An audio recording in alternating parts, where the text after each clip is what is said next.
opening my eyes for the first time. Teepees and feathery headdresses in my sight. My mother and I, specks of white in a sea of copper.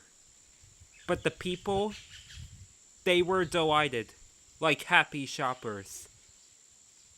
The chief, a broad smile on his face. He was the one who gave my mother and I shade. For a monstrous DJ took out her home, and no one would dare invade his zone.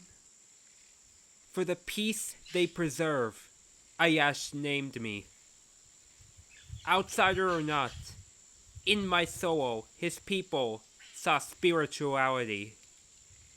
It was so that I learned their language and culture. From the smudging to the medicine man and even the agriculture. The land they set foot on was as beautiful as nature can present. The sun dances, the nine bark, the birch. I breathed in its beautiful scent. The teepee I lay my head in, kissed all around in eagle feathers. The blankets and sweaters, colorfully knitted to thrive in the harshest weather. They learned English as I learned Cree, calling out to the bare moon for all to see. Made a friend named Chinoa. Her parents were suspicious, but Chief Nova knows I'm far from malicious. Playing with natural dyes in the forest, we dabbed the immaculate pigments on our eye masks. Chinoa's changed to a glimmering silver, mine a brilliant blue. It was permanent, but it was more to our identity anew. Then to the comb flower I swiped, smoothly stroking along my nose, cheeks, and forehead as powerful stripes. Around my eye mask, I outlined with the white of petunias. My face looked like a painting in a museum. At sunset, my mother and I watched from the sacred cliff, our legs wiggling close to the edge as the evening air we continuously breathed and sniffed.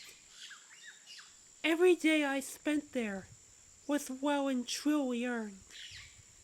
Living with strangers was a privilege to thrive and learn.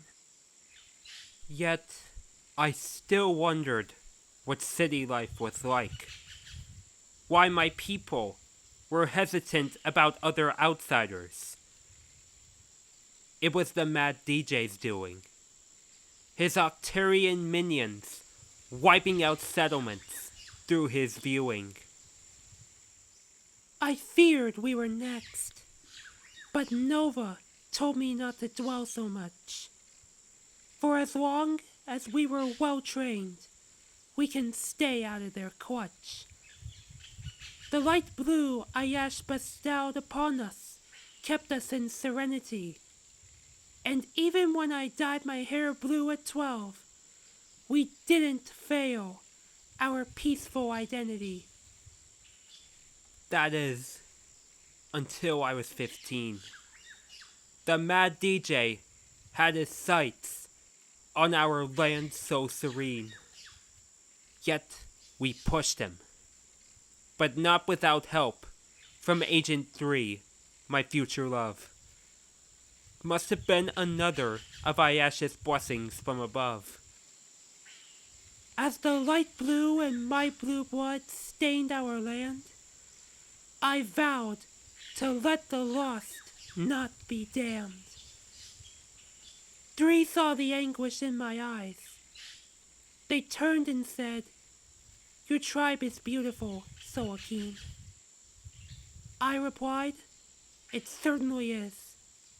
Growing up, this was my scene." As I left for the city, my mother and the people bid goodbye. But it wouldn't be forever, as I carried along the native beauty of this early life. With the mad DJ behind glass, an open breeze of peace for them began to sweep across the grass. Opening the doors for exploration, they allowed the curious to indulge in Ayash's creation.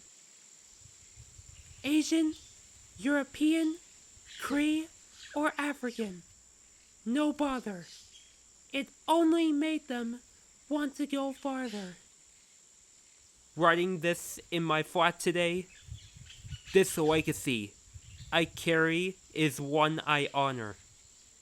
One that destroys the barrier between culture and color. As I share these tales with my new friends, there is such thing as being more than a refugee on the REZ.